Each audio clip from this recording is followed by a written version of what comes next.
자, 이제부터 하나하나 이 안에 있는 구조물들에 대해서 들어가 볼게요. 자, 먼저 번제단이에요.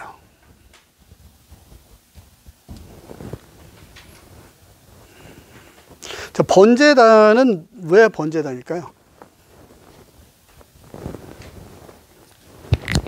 아까 말씀드렸죠. 제사를 지내는 5가지 제사가 있다.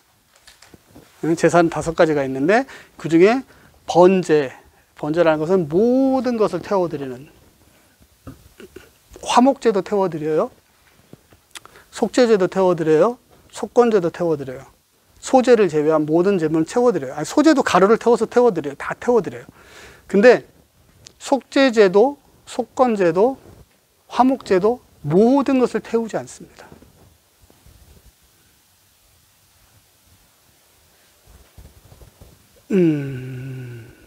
화목제 같은 경우는 내장하고 기름만 태우고 고기는 나눠 먹으라고, 먹기 위한 거니까요, 화목제는. 그리고 속죄제도 태워드리는 부분이 따로 있어요. 속건제도 태워드리는 부분이 따로 있어요. 나중에 제가 혹시 레위기를 강의할 기회가 있으면 자세하게 그 부분에서 말씀드릴 텐데, 그렇지만 번제는 다 태워드려요. 모든 것을 태워드려요. 가죽만 제외하고 모든 것을 태워드려요. 그 번제를 드리는 곳이 여기에요. 근데 여기에서 번제만 드리냐? 그건 아니에요. 속죄제도 드리고 속건제도 드리고 같이 다 드려요. 그래서 근데 번제가 대표적인 제사이기 때문에 모든 걸 태워드리는 것이기 때문에 여기를 그 스페인어로 홀로카우스토, 알탈 데 홀로카우스토라고 얘기하죠. 그 모든 것을 태워드리는. 자, 이거 재료가, 자, 이제 여기는 좀 지우겠습니다. 재료는 조각목으로 만들어요. 조각목은 아까 무슨 나무라고 그랬죠? 아카시아 나무라고 말씀드렸어요. 근데 우리가 한국에서 보는 아카시아, 그 여리여리한 아카시아 나무하고는 좀 차원이 달라요.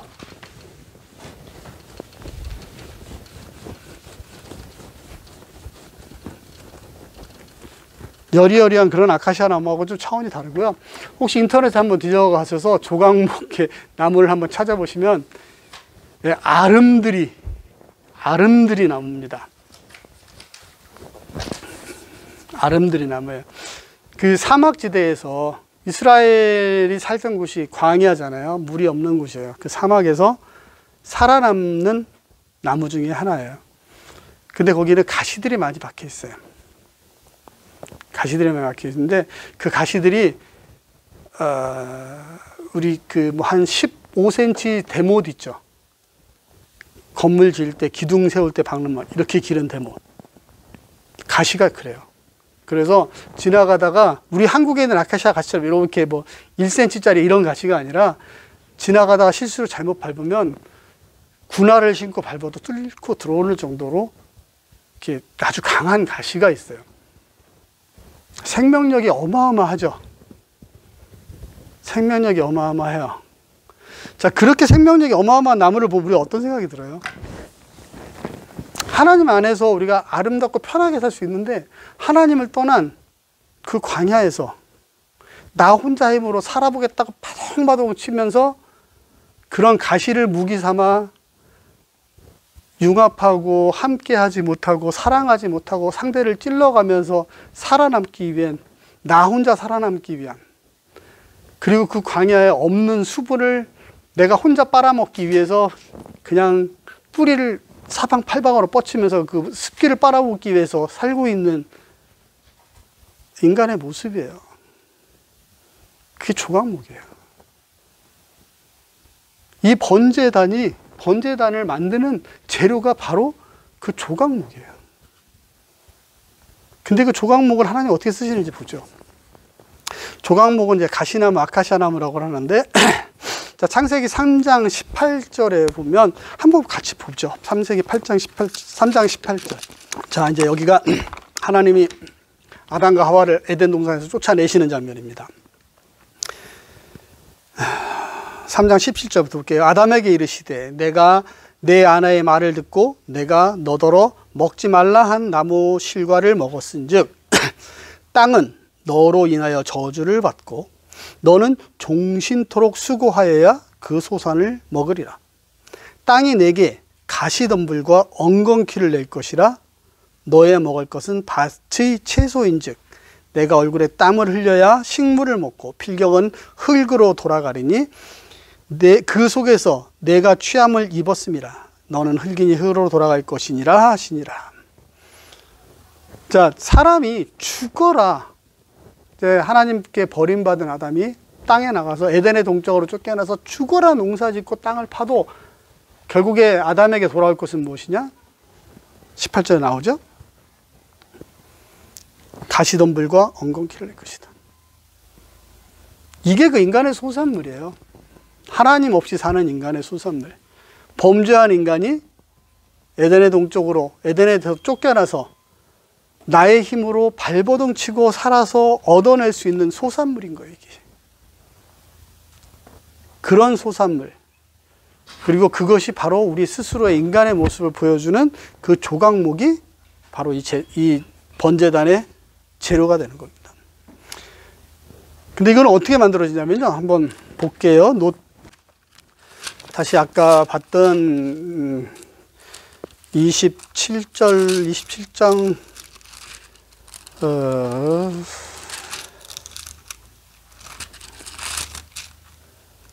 자, 27장 출애굽기 27장을 보죠.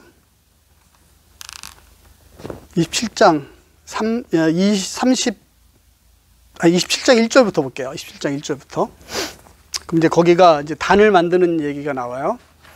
자, 한번 읽어볼게요. 너는 조각목으로 장이 5규빗, 광이 5규빗의 단을 만들되 네모 반듯하게 하고 고는 3규빗으로 하여라.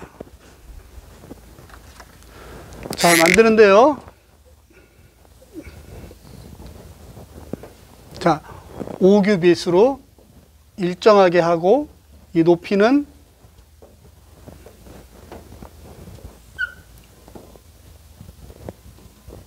3규빗으로 하라 그랬어요.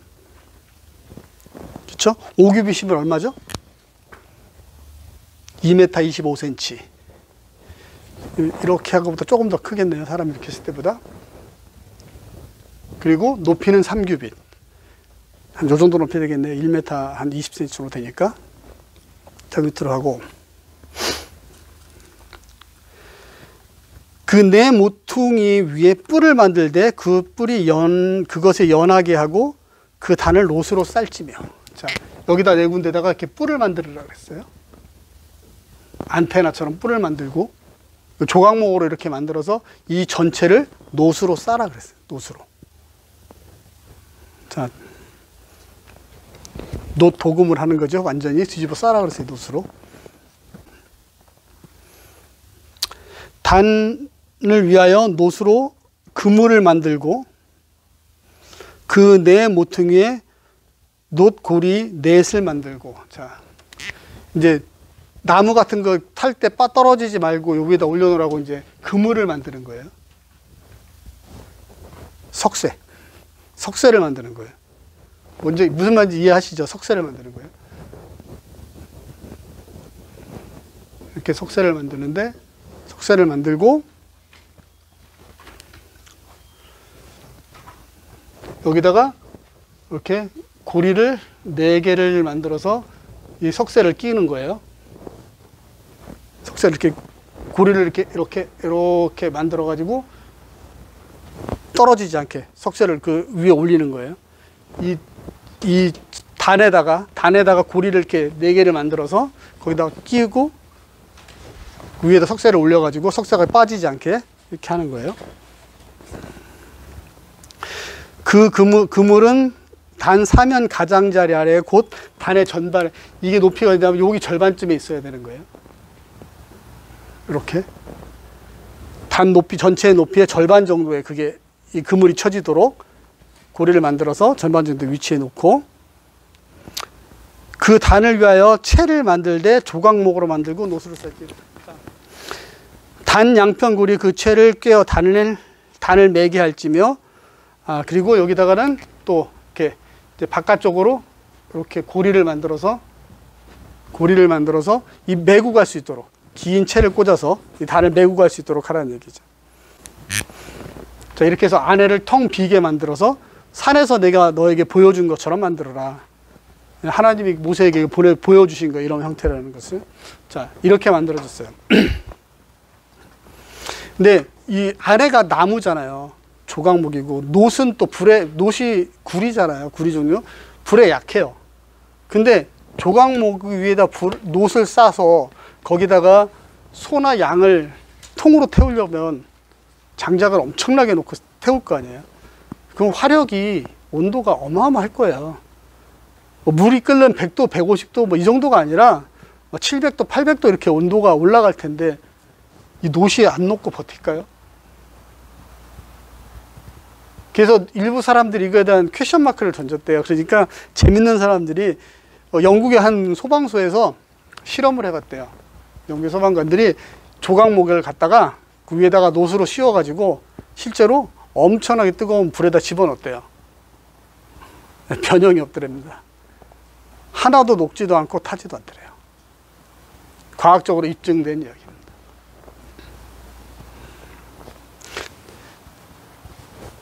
그래서 우리의 우리 조각목 같은 우리 인간들, 조각목 같은 우리의 영혼들이 용서하시는 예수 그리스도의 은혜로 쌓여지면 불타지 않아요. 우리의 영혼이 소멸되지 않아요. 우리의 영혼이 내 주변에 내가 가장 사랑하는 사람들을 찔러가면서 나 혼자 먹고 살겠다고 수분을 빨아들이기 위해서 가지를 온 사방팔방으로 뻗치던 그런 내가 예수님, 우리 용서하시는 예수님, 심판하시는 예수님이 우리 영혼을 감싸시면 우리 영혼은 타지 않습니다. 사멸하지 않아요. 변형되지 않아요. 그리고 하나님께 제사를 올려드리는 이런 귀한 도구를 우리가 쓰임을 받을 수가 있어요. 만약에 놋으로 우리의 영혼이 쌓여지지 않았다면, 그 조각목이 쌓여지지 않았다면, 거기에 이렇게 제단이 됐다 그러면 고기가 타기 전에, 소와 양이 타기 전에 먼저 우리가 타서 없어졌겠죠. 하지만 이렇게 어떻게 보면 가장 사악하고 가장 이기적인 우리의 영혼들이 예수 그리스도, 용서하시는 예수 그리스도, 심판하시는 예수 그리스도로 덧입혀지면 우리의 영혼들이 이렇게 바뀌어질 수가 있는 거예요. 자, 근데 왜 하필이면 5규빗이고 3규빗일까요?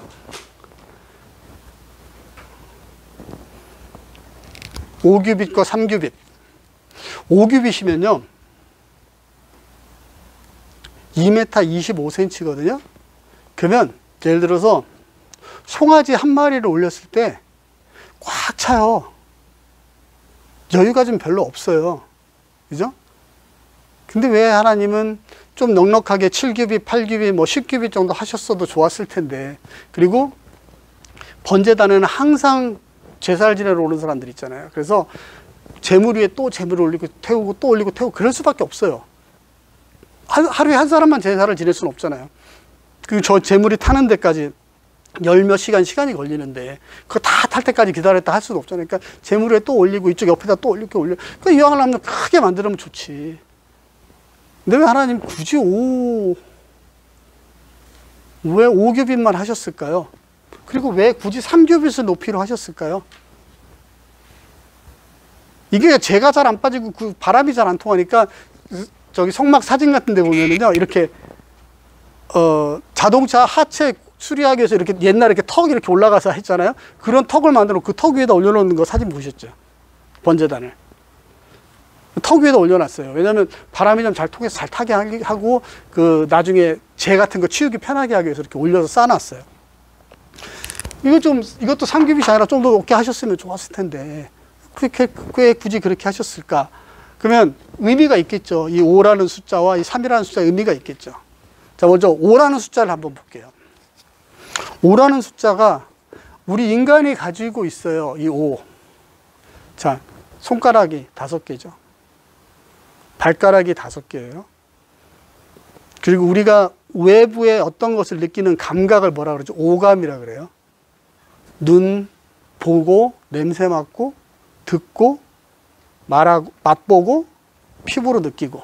이 5가지 감각이에요. 그쵸? 근데 우리가 죄악에 빠지고 죄를 지으러 갈 때 뭘로 가요? 우리가 뭘로 죄를 짓죠?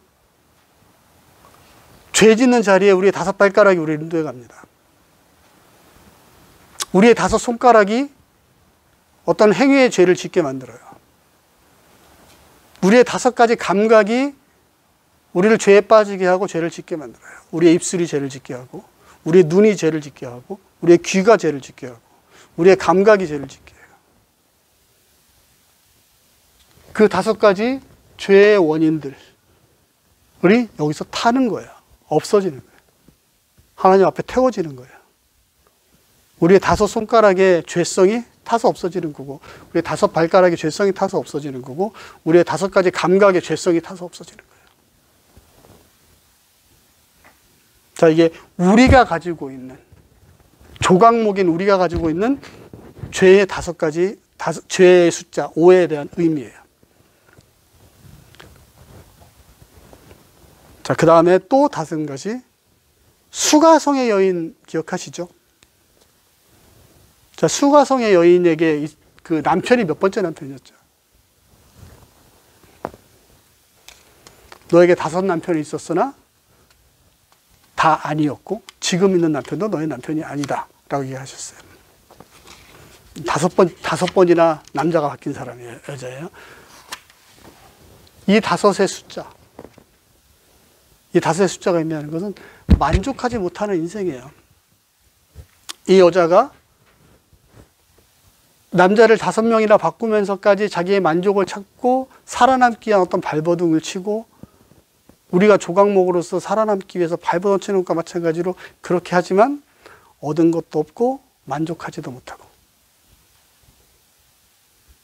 이 5이 주는 의미입니다. 그러니까 5의 의미는 죄악의 의미고 불만의 의미고 불만족의 의미예요. 그리고 이 3의 의미는, 3은 우리가 일반적으로 하나님의 숫자라 그러죠. 삼위일체 하나님. 그리고 예수님이 3일 만에 부활하셨죠. 자, 예수님 스스로가 여기에 태워지셨어요. 스스로. 예수님 스스로 우리의 죄를 위해서, 우리의 죄를 대신해서 여기 태워지셨어요. 죽어서 태워지셨어요. 그리고 3일 만에 부활하셨어요. 예수님이 우리의 죄성, 우리의 숫자, 이 5이라는 것은 우리를 의미하는 거예요. 죄인 우리를 의미하는 이 5인 우리를 태우시고 3이라는 하나님의 숫자로 우리를 변화시키시는 장소인 거예요. 그래서 여기가 3의 폭과 넓이가 5규빗이고 높이가 3규빗이에요. 이 3과 5가 그냥 주어진 숫자가 아니라 그냥 하나님의 이 죄의 숫자와 하나님의 숫자에 대한 의미를 부여해서 주신 규격이에요. 자, 그리고 여기 오면은 뿔을 4군데 만들으라고 그랬어요.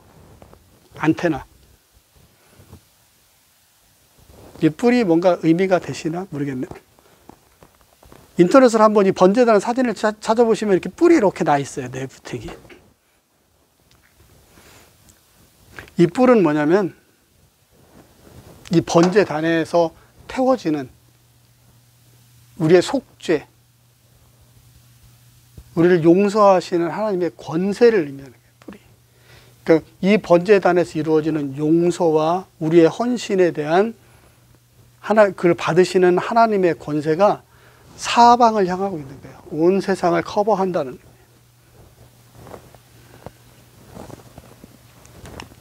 그래서 권세 있는, 힘이 있는 예수 그리스도의 복음은 동서남북 어디에나 미치고 동서남북 어디에나 누구에게나 그 권세가 필요로 한 사람에게 갑니다. 자, 이 뿔의 의미는 그거예요. 이 제사, 죽음, 희생, 번제는 그냥 이 안에서만 끝나는 것이 아니라 전 세계 온 땅에, 온 만물 위에 그 권세가 펼쳐진다는 거죠. 그래서 여기에 굳이 뿔을 다는 거예요. 굳이 뿔을 다는 거예요. 이해가 되십니까? 이렇게. 그럼 이 번제단을 이렇게 해서 불을 피워서 고기를 그 양을 태우고 소를 태우고 염소를 태우면 이거 하기 위해 또 많은 도구들이 옆에 필요해요. 뭐 부삽도 필요하고 그 갈고리 찍어서 이렇게 고기 뒤집는 갈고리도 필요하고 그다음에 재를 담는 통도 필요하고 뭐 이제 고기를 그래서 번제는 다 태우지만 그렇지 않은 거는 기름하고 내장만 태울 때는 그 대야에다 그것만 따로 가져가고 고기는 또 따로 가져가서 성전 뒷뜰에서 삶고 막 이러잖아요. 그래서 제사장과 나눠 먹고 이렇게 하잖아요. 그렇게 하기 위해서는 대야와 이런 것도 들고 있어야 되고 또 이 성전에서 불을 갖고 와서 피우잖아요. 여기에서 불을 갖다가 향을 피워야 되고 여기에서 이 불을 갖다가 등잔에도 불을 붙여야 돼요. 다른 불을 쓰면 안 돼요. 그 다른 불 쓰다가 죽잖아요. 그렇죠? 죽은 사실 기억하시죠? 그만큼 이게 불을 옮기는, 그러니까 불을 옮기는 그릇도 필요하고 이런 기구들이 필요해요. 이제 부삽은 뭐 아시잖아요. 그러니까 석쇠에 붙은 재 떨어내고 청소할 때 쓰는 건데, 자, 부삽을 가지고도 또 우리가 그냥 부삽으로 쓰면 안 되죠. 부삽에 또 의미가 있어요.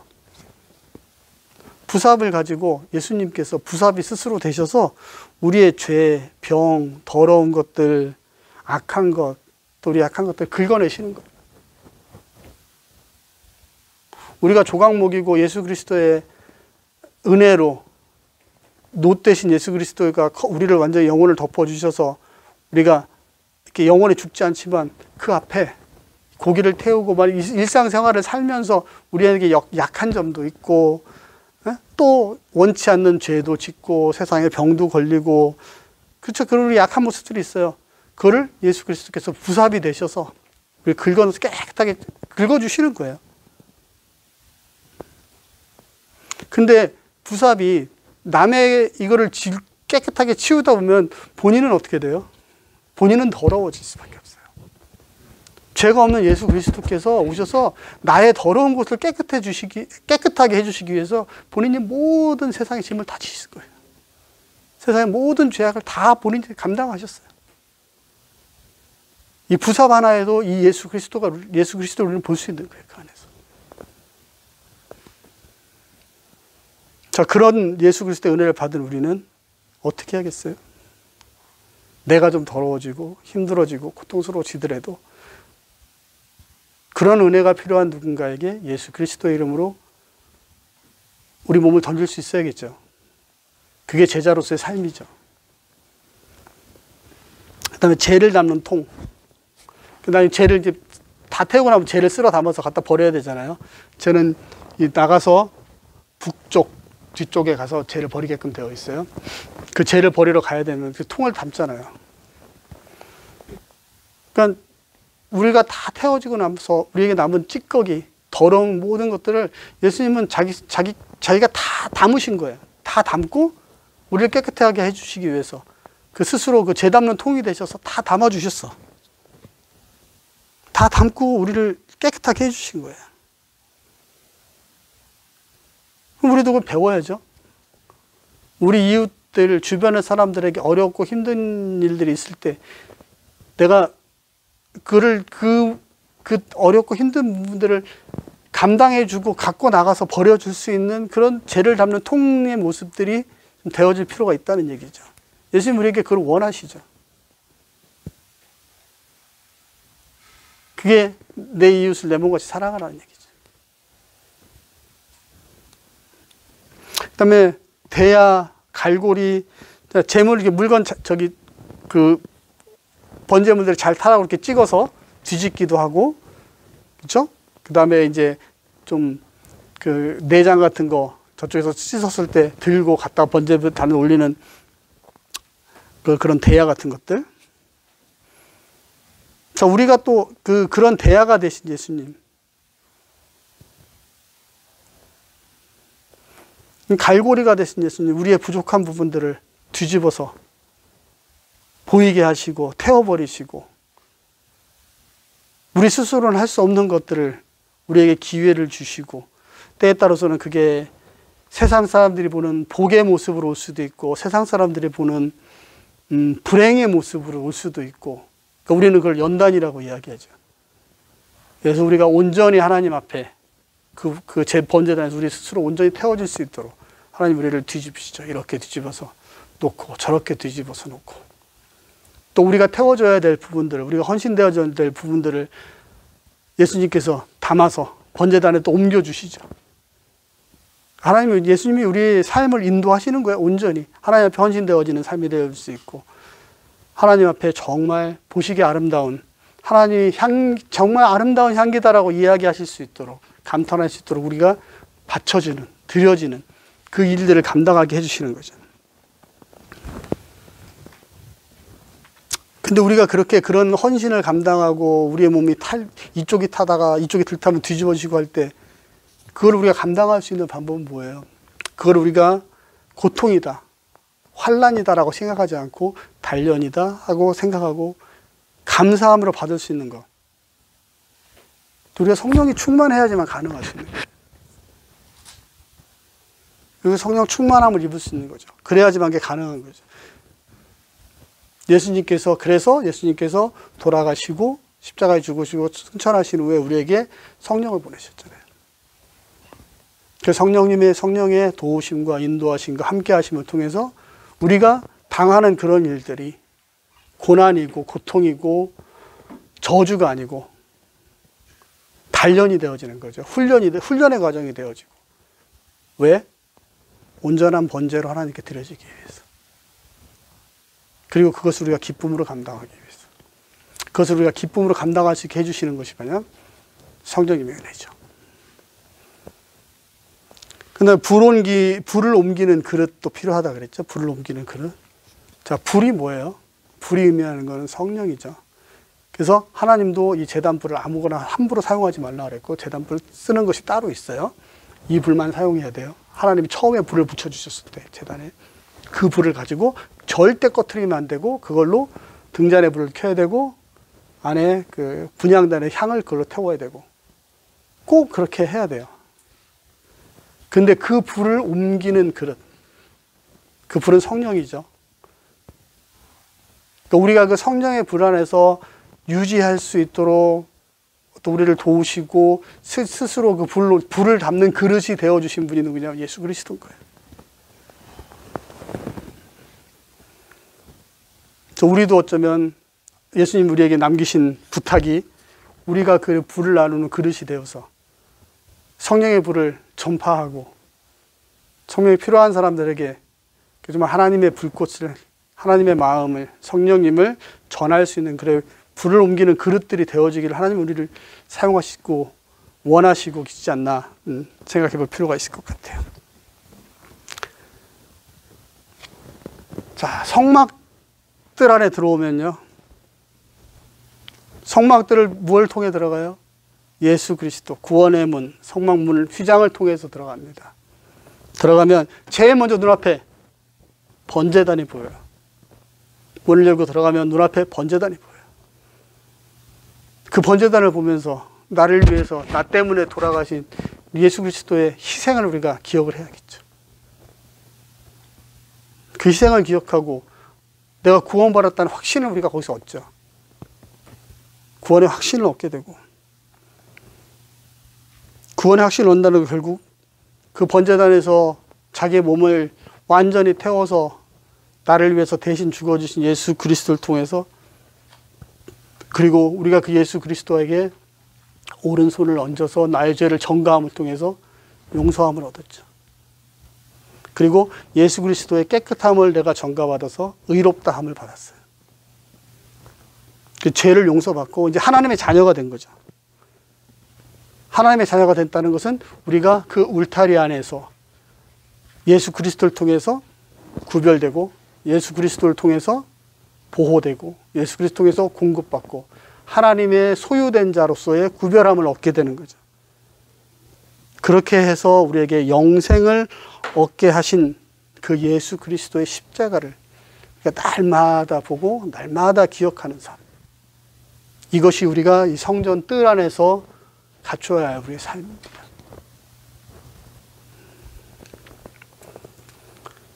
그리고 이 번제단은 움직일 때마다, 이스라엘 민족이 움직일 때마다 사람들이 어깨에다 메고 움직여요. 자, 생각을 해보세요. 이 무게가 얼마나 될지. 2.25m, 2.25m 폭에 높이가 1.2m의 아카시아 나무를 못으로 쌌어요. 근데 그걸 어깨에 메고 가야 돼요. 어마어마하게 무겁겠죠. 보통 무게 아닐 겁니다.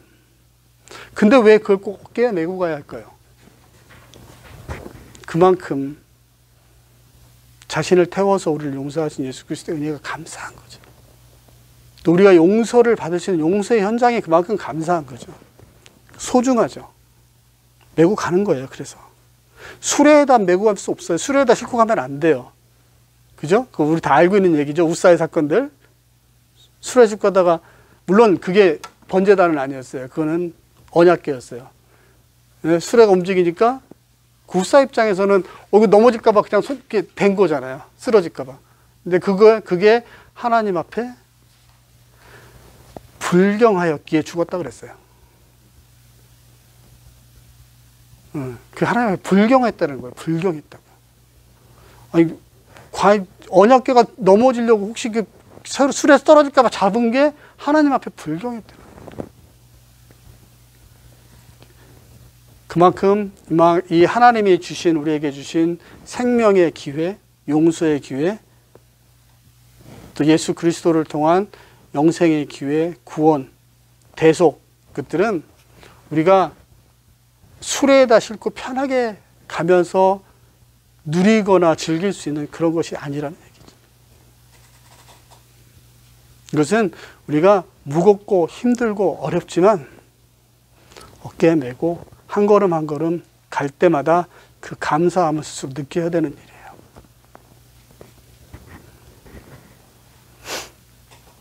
그래서 이렇게 오늘 우리가 십자가를 지고 살아요. 십자가를 지고 사는 게 참 힘든 것 같고, 이 세상의 가치와 늘 부딪히면서 하나님의 가치를 위해서 우리가 세상의 가치를 늘 포기하고 내려놓고 십자가를 지고 산다는 게요, 내 아내가 나를 괴롭히게 하는 걸 내가 참고 산다. 그게 십자가가 아니에요. 그 사람들 그래. 그거 내가 지금 십자가지 어떡하겠어. 그 자식이 속썩이는 걸 지고 참고 사는 거 십자가 아니에요. 그거는 세상 사람도 다 하는 거야. 우리의 십자가는 뭐냐면요, 예수님이 나에게 보여주신 하나님의 가치를 지키기 위해서 이 세상의 가치를 내려놓고 사는 것이 십자가예요. 예수 안 믿는 사람도 다 하는 부모 공양하고 가정을 지키기 위해서 내가 참고 살고, 내가 내 속으로 난 자식이니까 내가 참고 사는 거, 그거 십자가 아니에요. 그 우리가 십자가라고들 자꾸 얘기하는데 그 네 가지 십자가 천만 번의 말씀, 세상 사람도 다 하고 사는 거예요. 우리가 지어야 할 십자가는 예수님이 나 때문에 나를 대신해서 십자가에서 죽으심을 통해서 하나님의 가치, 자기의 아들을 버리면서까지 생명을 추구하시는 하나님의 그 가치, 그 가치를 내가 따르기 위해서 세상의 가치를 포기하는 것, 그게 나를 십자가에 다는 거예요.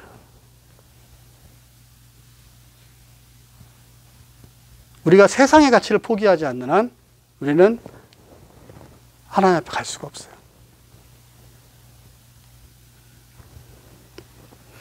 자, 요감까지만 말씀을 드리고, 나머지는 이제 내일 시간에 계속 이어서 할게요. 하나님의 가치를 하나님은 여러 모양으로 이스라엘 백성들에게 역사를 통해서 보여주셨어요. 그렇죠? 많은 모습을 보여주셨어요. 일단 천지 창조를 통해서도 하나님이 어떤 분이시다, 하나님의 가치가 뭐다 보여주셨어요. 그렇죠? 그리고 나중에 노아의 홍수 이후에 하나님이 그 노아의 가족들을 해서도 보여주셨어. 그리고 출애굽을 통해서 또 하나님의 가치를 보여주셨어요. 다 보여주셨는데 이스라엘 사람들은 그 가치를 유지하지 못했어요. 왜? 그 출애굽을 통해서 그 10가지 재앙들을 이스라엘 사람들이 눈으로 봤잖아요. 그리고 홍해에 다 빠져 죽는 걸 이스라엘 사람들이 봤어요. 그렇죠? 그리고 나서 마라의 쓴물이 단물이 되는 걸 봤어. 그리고 그 단물을 통해서 갈증을 해소하고 불과 몇 시간 만에 또 엘림에 가서 또 충분히 쉬었어요. 그리고 그 사람들이 시내산에 가서 내려가서 시내산에 가서 율법을 받고 하나님이 천둥 치는 소리로 나타나시는 거 다 봤어요. 하나님이 어마어마하시다 다 봤어. 그리고 만나와 메추라기를 통해서 이 사람들이 40년 동안 광야 생활하면서 하나님의 가치를 봤어요. 하나님이 어떤 분이시라는 걸 알아. 목마르다 그러면 바위에서 물이 터져 나오고 그렇게 먹게 하셨고 40년을 광야 생활하면서 옷을 한 번도 새 옷을 살 필요가 없었어요. 옷이 헤어지지 않아서. 신발이 헤어지지 않아서 새 신발을 살 일이 없었어요. 그리고 의료시설이 없는 소독약도 없는 그곳에서 아이들을 낳고 출산하고 그 아이들이 잘 자라서 특별한 전염병도 없이 40년을 잘 지냈어요. 하나님의 어마어마한 능력을 봤어. 근데 이 사람들이 가나안에 딱 들어와서 바로 뭘 하냐? 우상숭배를 시작해요. 왜 그 사람들이 우상숭배를 시작했을까요? 제 생각은요, 만약에 가나안에 들어와서도 불기둥과 기름기둥이 있었으면 그 사람들 우상숭배 안 했어요.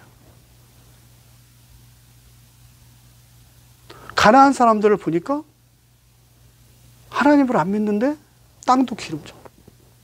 곡식 하면은 농사도 잘 돼. 그 12점탕꾼이 갔다 왔을 때 포도송이를 어깨에다 지고 왔다 그랬어요. 그 어마어마한 농사가 잘 돼. 근데 그 사람들이 신을 섬겨요. 근데 그 신은 눈에 보여. 나무로 깎아놓고 금으로 부어놓고 금두꺼비 만들어놓고 바알을 신해놓고 눈으로 보여.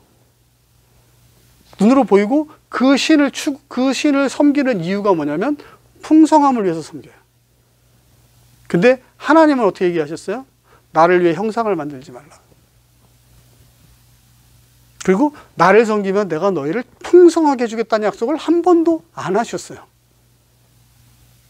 그렇죠? 한 번도 안 하셨어요. 내가 너희 하나님이 되리라. 그리고 40년 광야 생활을 하면서 이스라엘 사람들에게 필요한 것을 다 채워주셨지만 그들이 풍성하게 누려본 적은 없어요. 그럼 이스라엘 백성들이 이제 그나마 지금까지 보고 쫓아왔던 불기둥도 없어졌고 기름기둥도 없어졌어요. 그러니까 이게 사람의 약함인 거예요. 눈에 보이는 뭔가를 찾는 거예요. 눈에 보여야 믿어져. 그리고 게다가 그 신은 그 이방 사람들이 이야기하는데 이걸 믿으면 농사가 잘 된대. 돈을 잘 번대. 비가 많이 온대. 그러니까 이 사람들의 관심이 어디로 가겠어요? 이스라엘 사람들의 관심.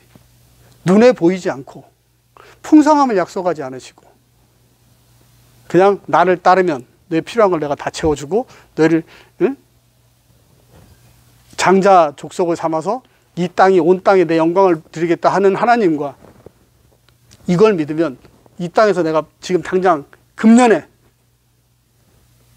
풍성하게 되고 풍년이 온다. 자, 어느 쪽으로 기울겠어요? 하와가 맨 처음에 선악과를 왜 따먹었어요? 우리 원론적으로 하나님께 교만해서 네, 맞아요. 근데 그 눈앞에서 그 열매를 봤을 때 하와가 먹음직도 하고 보암직도 하고 보기에도 이쁘고 맛있어 보이기도 하고 또 뱀의 말대로 저렇게 맛있어 보이는 게 따먹는다고 내가 죽을 것 같지도 않고 그리고 저걸 먹으면 네가 하나님처럼 된다? 그럼 하나님이 만드신 거 봤단 말이에요. 세상을. 그럼 내가 하나님 앞에 가서 굳이 맨날 가서 보고하고 얘기 듣고 이렇게 할 게 뭐 있어? 내가 애단동산 하나 만들면 되지. 자, 세상의 풍성함이에요.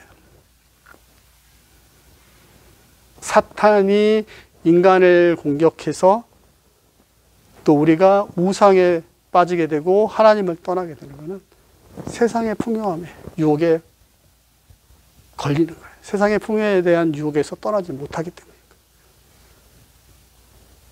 하나님의 풍요함, 하나님의 생명의 풍요함을 우리가 얻으면 이 모든 것이 하나님 보시기에 아무것도 아니듯이 그 풍요함을 아는 우리는 아무것도 아닌 거예요. 이 땅에서 명품을 들고 다니는 것이 아무것도 아니야. 왜냐하면 나는 영원한 생명에 대한 소망이 있기 때문에. 근데 그거는 눈에 보이지 않아. 그냥 내 믿음이에요. 이 성막의 뜰 밖에서 세상 사람들이 성막을 바라볼 때 아무것도 없는 그냥 가죽 껍데기 하나 보이는 것과 마찬가지로 사람들이 볼 때 아무것도 아닌 거예요. 속은 인생이야. 허비된 인생. 근데 그 안에서의 그 생명의 맛을 아는 우리는 이것이 하나님의 능력이죠. 근데 그 생명의 능력을 맛본 사람조차도 흔들린다는 얘기예요. 이스라엘 백성들이 계속해서 흔들려 왔어요. 우리가 성막이라는 것은 뭐냐면, 하나님이 이제 눈에 보이시는 그런 것이 아니라 예수 그리스도를 이 땅에 보내심을 통해서 한 번에 성막에서 지내야 했던 모든 제사를 한 번에 예수 그리스도를 통해서 다 이루셨고, 그 예수 그리스도를 통해서 성령과 함께 하나님은 성령으로 우리에게 오셔서 우리 안에 거하시겠다는 얘기예요. 왜? 세상의 가치에 빠지지 않게 하기 위해서. 세상의 가치에서 승리할 수 있도록 해주시기 위해서. 그래서 성막이 중요한 거예요. 성막을 공부하는 것이. 그리고 이 성막 공부를 통해서 내가 바로 이 성막이구나가 믿어지시는 은혜가 여러분들에게 있었으면 좋겠습니다. 아멘. 오늘 여기까지 할게요. 감사합니다.